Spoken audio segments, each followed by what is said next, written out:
startup procedure. Flip that open. Just push it on the bottom. On the bottom there. Push then we got switch. ignition on. Ignition on. And starter. Then, yep. Go ahead. There we go. You don't see a lot of like iPad or screens or whatever like back home. People always use like original gauges or whatever. So it's kind of funny to see a setup like this. Yeah, well, when I built the car, it was like the cheapest option for me because they didn't really have the Holley Terminators out yet. So manual brakes or no, they're power brakes. Yeah, okay. Yeah, it felt like it. Yeah. Yep. And the clutch is very on and off. Yeah.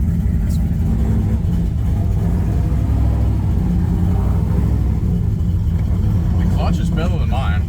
I had like an old school mechanical raised clutch. Oh, that grab. Yeah.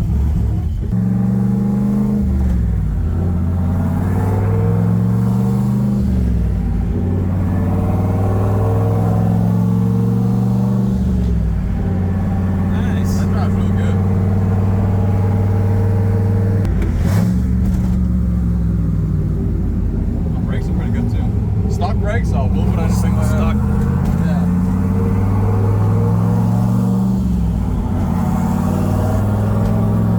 That's good.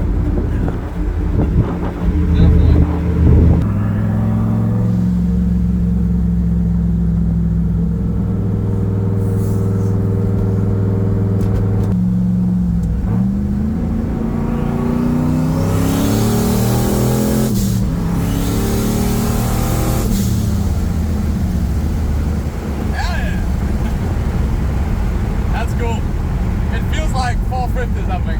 We get right up here, we can slow down and like do a little pull this way. Away we go.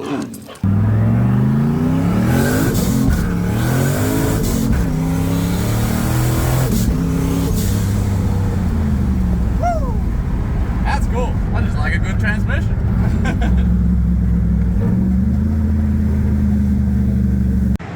All right, we just left the gas station, or we're leaving the gas station, and we decided we're gonna take them to Neptune's Net so they can see the ocean. No more short shifting. No more short shifting, all right, mister? That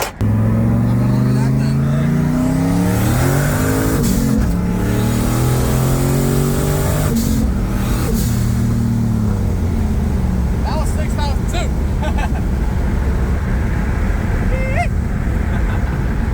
That's cool, man.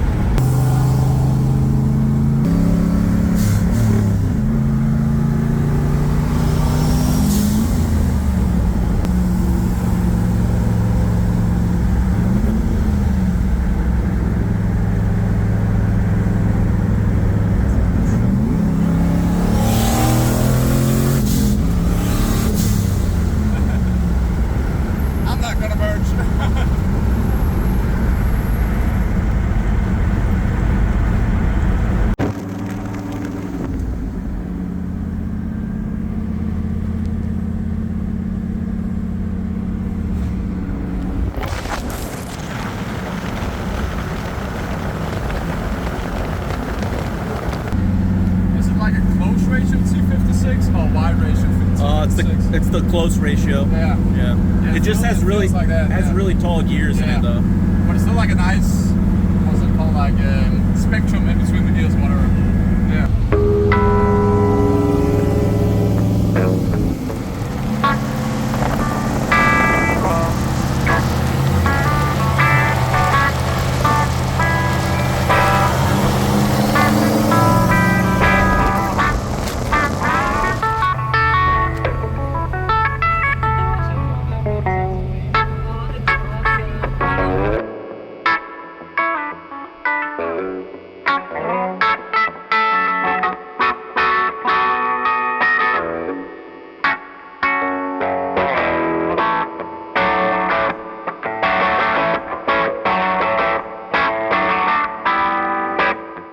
Just drove down PCH, which is great, in old American muscle cars and stuff like that, and it really set the vibe for Californian muscle cars. So driving a turbo LS Camaro, that's great. I haven't done that before, so it's really cool to experience the turbo car, and I kind of want to build my own now, but it was great driving Danny's Camaro. Drove great, suspension and stuff like that. Really tight steering as well, but now we're here at the Neptune. We're gonna go and grab some drinks, maybe some fruit tea, And then I'm gonna drive Liv's Pontiac back again. So that's gonna be really cool to try a completely drifting car, which is a cruising car with automatic transmission, LS, nice interior and stuff like that. So that's a different ball game, but it's gonna be cool to try.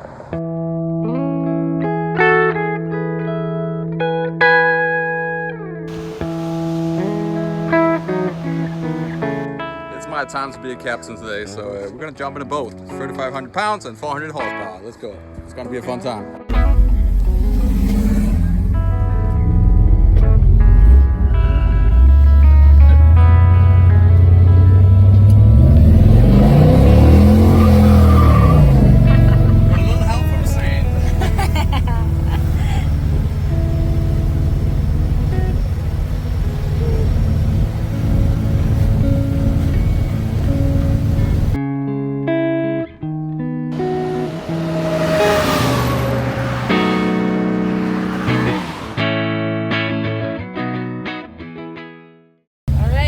Victor is captain. I'm sailing, sailing away. This drive's nice. It's a nice cruiser. Oh, I'm so glad you dig it. Transmission works great. That's like, yeah, about that, yeah. Transmission, that was really nice. Yeah. I didn't even notice the shift on it. Oh, heck yeah. So that's great. I know it's kind of weird, it's kind of boring because it's an auto, but... Not at all. Not the weird thing, but for me, sometimes the more like boring car can be just as entertaining in like another way. Yeah.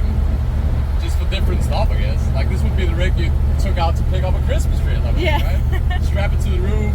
Suspension-wise, it seems a little more solid than that car. It has a little bit like a squeaks and stuff. Yeah. But I mean, it's an older build, so. Yeah. This has got like the full QA1 front and back. That's still like a leaf spring car. Exactly. So. You see him not even doing the speed limit.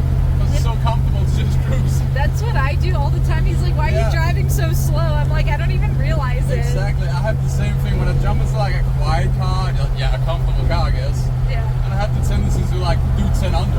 I don't know why, but and it's got a front rear sway bars, so it's pretty good. It looks pretty good.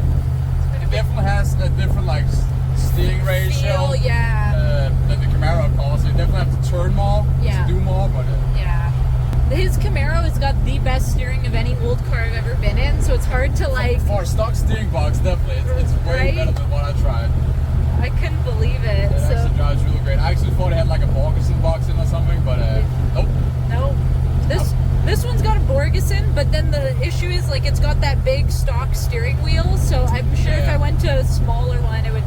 Yeah, because the steering wheel diameter definitely affects the ratio as well. Yeah. A lot, but it actually feels great. It's not like a complete stock car where you have to like just to go down straight on the road, you know. Like this, you can actually like within like 3 inches or so, you can actually keep it like on a windy road like this. So that's pretty great. Yeah. Oh. It's a different kind of power. It's an NA. Yeah. Grunt. Big horse turds. Big old boat. To try at least. Even though this is not like a completely full-size car, like a big Impala or something, but yeah. But I mean that's not that lot of difference. Like, the smallest car and the biggest car back then was like pretty even. I feel like. Okay, my Roadrunner kind of felt the same. That was also a really sloppy car because I didn't do any suspension to it. I just did driveline and then out of beat on it. Yeah. I think the only thing I did was like a ball drive replacement, but that's it. There we go, good to go. And then we drove over to that beach race there, which was like 1,000 miles or something. Wow. When was the last time you drove like an automatic car? Other than, is the rental, that's an automatic? Yeah, the rental is automatic, yeah. I mean, now if you rent it, it's not like automatic is rare in Denmark. Okay. The last 10, 15 years, it's almost like over here, like every car that gets sold is automatic. Okay. But most people have grown up like driving stick shift and stuff like that. It's only the new generations that are falling behind. And then also the fact is that when we take our driver license, usually almost 99% of the time we actually have to take the license in a stick car. Oh, okay. You can take your license in an auto car, but then afterwards you're only allowed to drive auto cars, which is really weird. I don't know why we got that rule, but I see. yeah. So most people take the license in a stick shift, so then you can drive anything. yeah. I guess that's the idea behind it, but a lot of people are still not that great at it. But yeah.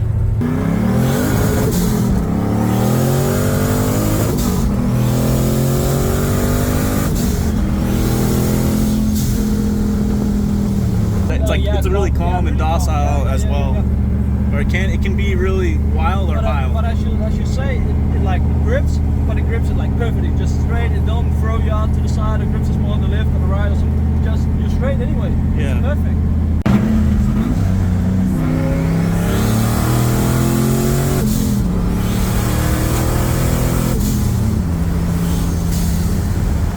I just think manual is way more fun, and even for a cruising car, I would still put a manual in. I just like to be in charge of, you know, I wanted second gear, I wanted second gear. For sure. You do not decide. Yeah, this transmission hasn't been like my favorite because it's like 4 gears and like 4 speeds are fun, but like I don't know, I feel like it's always like hunting to find the gear it wants to like be in. Yeah. Like I feel like this is pretty good because some electronic transmissions, especially in new cars and stuff, which I guess the transmission is a new car, yeah. if you will, but they have a hard time like deciding on a gear, right? Yeah. We put a lot of time into tuning the transmission on this thing, which is crazy because you'd think most of your tuning would be the engine. drive better than that Mustang. Yeah. Like dead honest, it drives better. That's crazy. Which doesn't make any sense, right? There's like so much technology happened over the 20 years. I guess there's like a 20-year-old transmission, like the construction or whatever. Yeah. So the fact that like a new car like that, but like I don't know what it is, like a 6-speed auto, whatever it is, is that bad? It's really terrible. I'm surprised. I mean, well done, fault, but of building something so bad. But yeah, you would think it was better.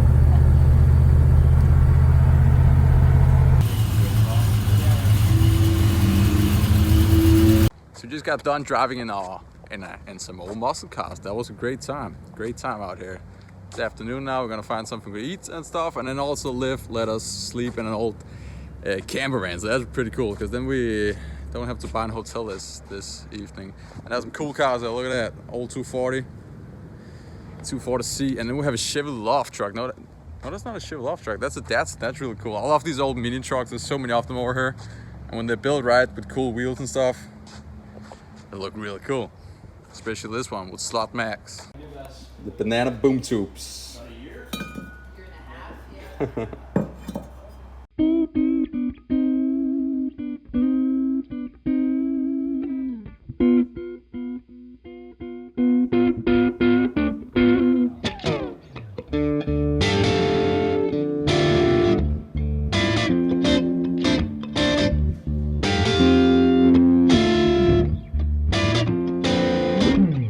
So we just got done at Liv's place, and we had an amazing day and night, I guess too. So we got to sleep in a van, in the old Tutuka van, the old creeper van, and that was real great. And we just hung out like a little bit here in the morning, got some breakfast and stuff, and now we headed out to Ventura to see some shops, some seaside bars and stuff like that. You know, just cruise in the Mustang, top down, with the old shitty automatic transmission.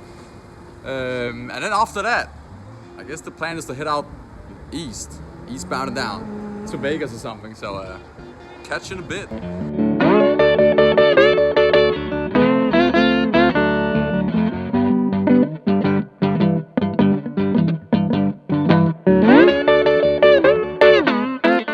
So we just landed in Ventura right now and found a nice little motel, whatever.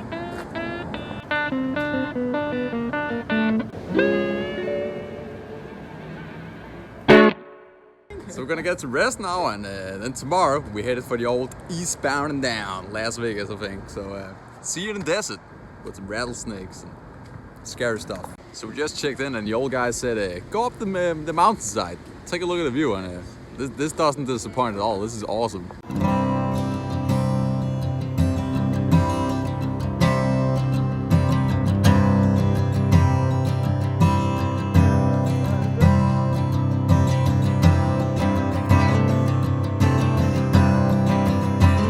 We are on top of the world right now, on a big old hillside on top of Ventura, California. A little surf city out here.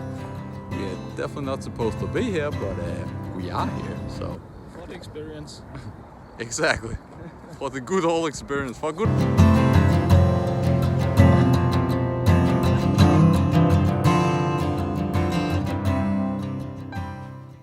So it's an early morning. I just got done editing a video, and I just wanted to say real quick, I totally forgot this in this video where we went out to Niles Speed Shop and all that. I also was so lucky that they had an extra intake lane for my future engine build for the Challenger. So that's really cool. So I just want to show you guys really quick. This is such an awesome piece, and I want to say thank you so much to Liv and Danny for just giving me this. Holly Street Dominator. A single plane, 440 big block intake. That's a nice unit right there. So got our first piece to the engine. Now we just need, you know, everything on the rest. But guess we're gonna find that maybe at Long Beach swap meet. So stay tuned for that video. Didn't have to pay anything, so that's so nice of them.